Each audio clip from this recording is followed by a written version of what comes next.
Hey everybody, Dave, the WA FIFO and local job recruiter here. Today we're talking about job categories and the demand for each of them. So as a working recruiter, I put people into mine site jobs that are a lot of machine operating, trade assistant. I don't myself do utilities, kitchen hands and things like that, but my company does. Certainly riggers, scuffies, all things like that. So let's go down two avenues on this one. Say you're fresh off the boat and you've got a CV, you've got some training, you've got a white card, you've got a confined spaces, working at heights, gas testing atmospheres, normal stuff. You are now thinking of, you want to drive a dump truck, something like that. Let's talk about that. So France and Ireland seem to have a very strong relationship with Australia for working holiday visas. So I hear a lot of Irish accents and a lot of French accents. Let's get you into a job. So I don't know, Moxie work. So you've got you're interested in driving an articulated haul truck. There's a particular code for that ticket. I'll try and put that up here above my head. There seems to be, everybody in Ireland seems to have a dad that runs a quarry, and Ireland must be full of holes all over it because everybody reckons they've got massive experience in Moxie work. And I've had a few people fired lately from getting to site, and the people on site figure out that they've only really had the training course. So unfortunately they've gotten past me, and I like to quiz people and talk about Moxie work and what models you drive, things like that. So the in-demand jobs are for water cart and Moxie. Moxie, I don't know if everybody knows, but Moxie is the colloquial term for an articulated haul truck. The opposite of that is a rigid haul truck.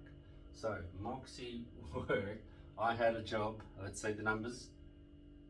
I had 3 jobs for articulated haul truck work, and I had 612 applications.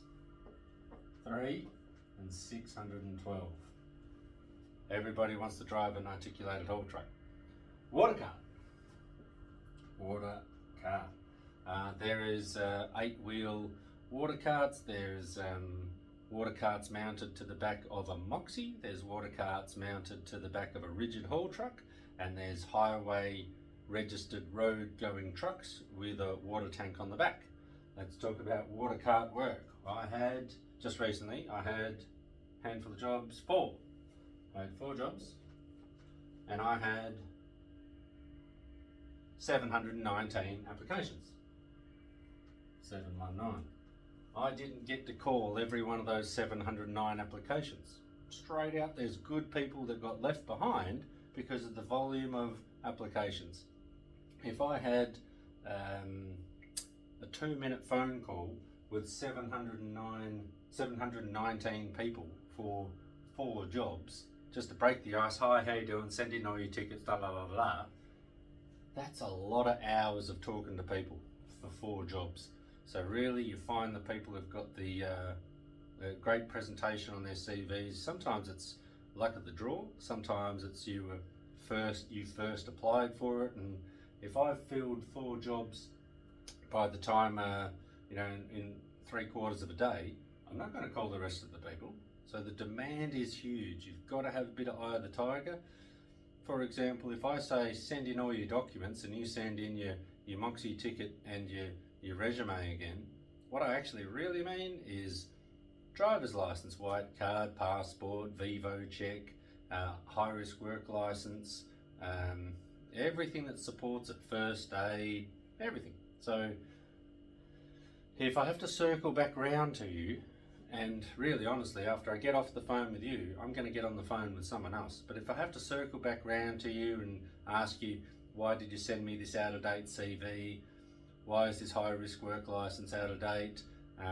Please take your thumb, this is so common, please take your thumb off the corner of your passport. I can't read it, or the corner of the QR code.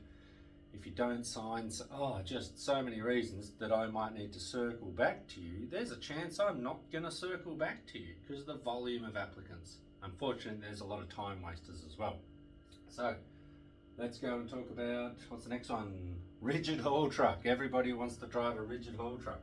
So we're going to call it rigid. I get these kind of jobs frequently, but on my little printout over there, I had 2. How many applications do you reckon I had?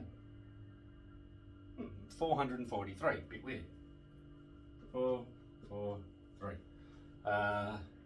Maybe, I don't know, people think it's a cruisy job.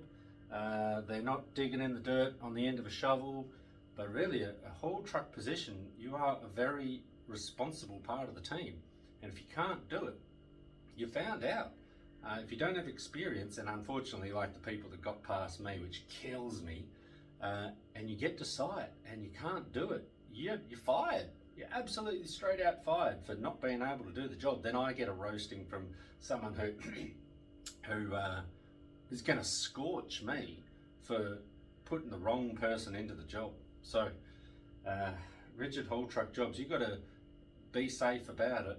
You've got to not fall asleep at the wheel, and you've got to get under the hook, they call it, getting under the excavator bucket in time to be loaded up, and then get out of there in time. Myself, I don't know if I could do that myself. I don't know if I could drive a vehicle at 40 k's an hour on the same road every day for 11 and a half, 12 hours a day, and do that 14 days in a row. Drive your car down to the shops at 30 or 40 k's an hour and do it, and then turn around and go home, and then back to the shops and back to home and back to the shops for 12 hours a day. That'd drive me crazy, but some people like it. So let's talk about these ones. We've got roller. Roller jobs, in this case I had 3. How many applications do you think I had for roller jobs? 601. 601 applications for 3 jobs. Again, did I talk to all those people? No. Did good people get left behind? Yes. Man, it's the supply and the demand. So if you are an idiot on the phone, or if your CV is out of date like mad, there is someone standing right behind you for the job that you want. Being ready to rock and roll is a bit of a superpower, because when I want someone to talk to me about the job, I want to get them on the phone, not a return call 2 days later.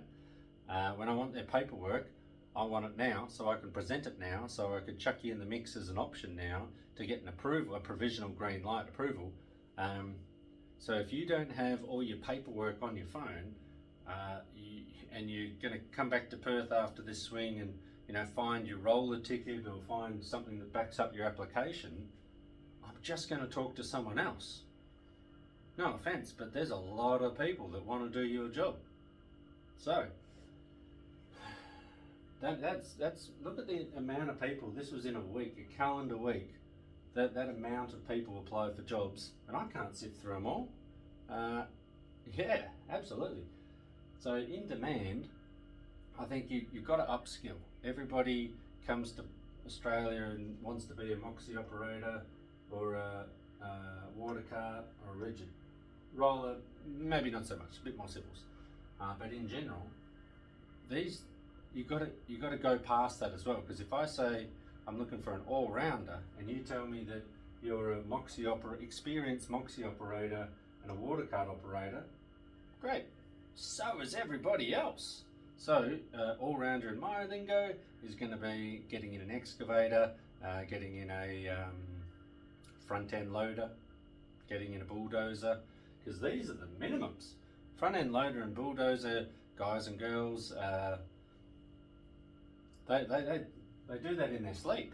This is not I'm not saying it's monkey work, but this is not a highly detailed job. The rolling, technically, and I'm going to probably get a lot of hate for this, you're driving up and down the road. You're rolling, you're not doing anything. Front-end loader operators have got to keep the floor clean, excavator operators have got to bench.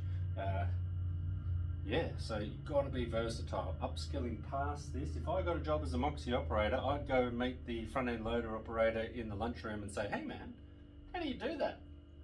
Show me the levers. What's the basics? What's the lingo?